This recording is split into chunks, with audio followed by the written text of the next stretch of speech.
સમાચારમાં આગળ વાત કરીએ વડોદરાની તો વડોદરા શિવસેના પ્રમુખ દ્વારા કેન્દ્રીય જળસંચય મંત્રી અને પૂર્વ પ્રદેશ અધ્યક્ષ ભારતીય જનતા પાર્ટીના સી.આર. પાટીલનો શ્રી છત્રપતિ શિવાજી મહારાજ વિરુદ્ધ ટિપ્પણી કરવા બદલ ભારે વિરોધ કરવામાં આવ્યો હતો। શ્રી છત્રપતિ શિવાજી મહારાજ પાટીદાર હતા, જે શબ્દ ભાજપના નેતા એવા સી.આર. પાટીલ દ્વારા બોલવામાં આવ્યા।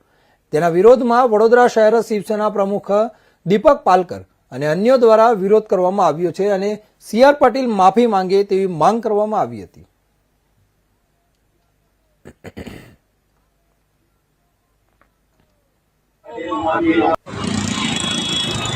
તમે જોઈ શકો છો જે પ્રમાણે ભારતીય જનતા પાર્ટીના કેન્દ્રમાં બેઠેલા સી.આર. પાટીલ સાહેબે જે રીતનું બફાટ માર્યો છે કે છત્રપતિ શિવાજી મહારાજ એ પાટીદાર હતા, એનો આજે વડોદરા શિવસેના દ્વારા વિરોધ કર્યો છે। મારે એક જ કહેવું છે કે બુટલેકરોને તમે જો આવી બધી પોસ્ટો આપો, બુટલેકરોને તમે મંત્રી બનાવો તો એ લોકોને નોલેજ ઓછું હોય, જેના કારણે આ રીતની પ્રોબ્લેમ ક્રિએટ થાય છે। અમારી એક જ માંગ છે કે સી.આર. પાટીલ સાહેબ તાત્કાલિક આ વિષય પર એમનું નિવેદન કરે અને માફી માંગે।